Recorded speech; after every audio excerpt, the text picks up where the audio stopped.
Welcome back, everybody. Today we're taking a deep dive into something we use pretty much every day, but don't think a lot about how it gets made. The smartphone industry. We're looking at this investigative documentary from the YouTube channel Maconomy.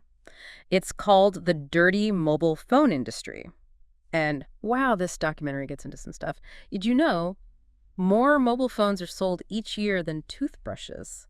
That's kind of crazy when you think about it. Yeah. Makes you wonder what goes on behind the scenes to get these phones everywhere and like how much it costs. I know, right? Well, the documentary actually starts off by talking about something we can all relate to, the price, like how much these things cost.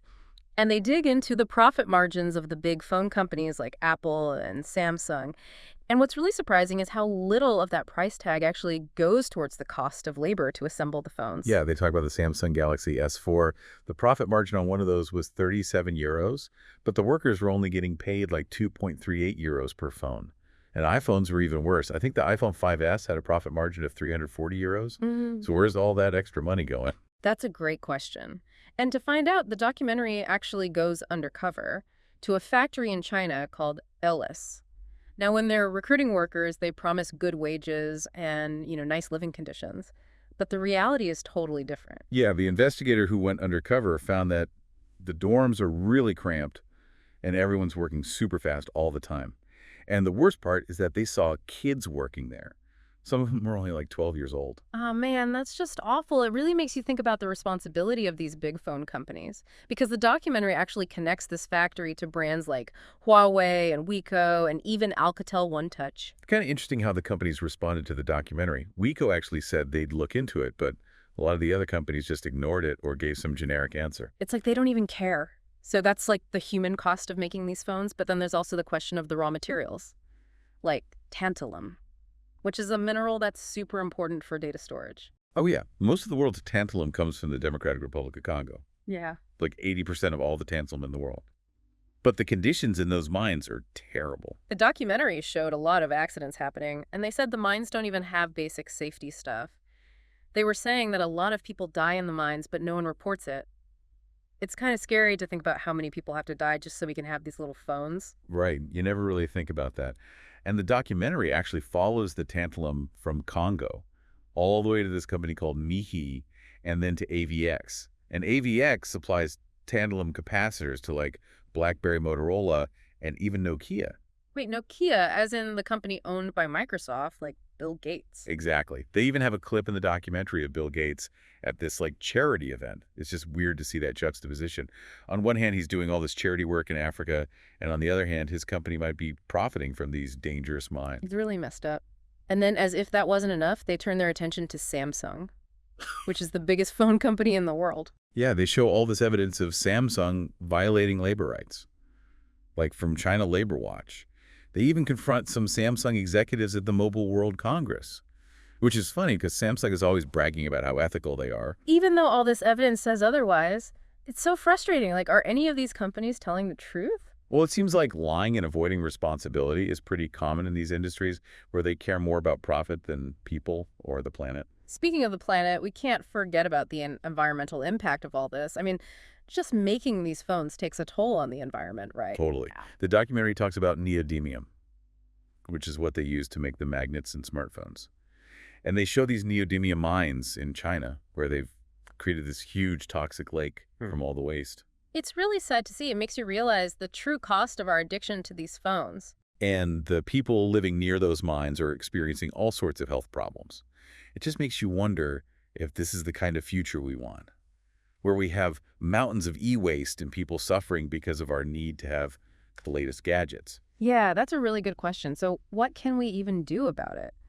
Is there anything we can do as individuals to make a difference? That's like the million-dollar question, right? Yeah. The documentary doesn't have all the answers, but they definitely want us to like demand more from the industry, like more transparency and better practices and stuff. Yeah, it seems like we have more power than we think to change things. But how much can we really do against these huge companies? Well, think about the clothing industry. Like back in the 90s, there were all those sweatshop scandals. And consumers put a lot of pressure on those brands to start treating their workers better. Oh, yeah, that's true. I forgot all about that. So you think something similar could happen with smartphones? It's possible. I mean, it's not about boycotting smartphones altogether. It's more about being a conscious consumer. like really thinking about what you're buying and who you're supporting. Okay, but what does that actually look like? Like, what can we do specifically? There are tons of things you can do. Even small actions can make a difference. Like before you buy a new phone, do some research. Look into the company's practices. See if they have any certifications for fair labor or responsible sourcing. That's a good point. I'll admit I've been guilty of just getting whatever the newest phone is without thinking about any of that stuff. Yeah, we all do it. But there are other things you can do too. Like don't be afraid to ask questions. When you're at the store, ask them where the materials come from and how the phones are made. The more we ask, the more pressure we put on these companies to be honest with us. And maybe that pressure can lead to some real change. I think so. And that documentary even highlights some companies that are already doing things differently, like Fairphone. It's a company in the Netherlands that makes ethical fair trade phones. Wow, so there are actually alternatives out there. That's pretty cool. Yeah, it's not about shaming anyone. It's about raising awareness and giving consumers the information they need to make good choices. We should focus on solutions, not just problems. I like that focus on solutions. This whole conversation has been a bit of a wake-up call for me. I never really thought about my smartphone beyond, you know, just using it. I get that. I think that's the whole point of these deep dives. It's about challenging our assumptions and looking closer at the things we take for granted. For sure. It's definitely made me more aware. I'm even starting to think about things like fair trade certifications for electronics. I didn't even know those existed before. Exactly. Knowledge is power. And it's not just about individual choices either. We can also use our voices collectively to demand better from companies and the government. So you're saying we can hold these companies accountable even if it's just in small ways? Exactly. We can support organizations that are fighting for ethical sourcing. We can sign petitions right to our representatives, even just talk to our friends and family about these issues. Yeah, because even those conversations can get people thinking. It's not about being perfect. It's about trying to do better. I agree. We need to create a demand for a more ethical and sustainable tech industry. And it's not just about smartphones either. It's about laptops, tablets, anything that uses these complex global supply chains. So if we had to sum it all up, what's the one thing we want listeners to take away from this? Our choices matter. Every time we buy something, every time we think about upgrading our phone, it has an impact.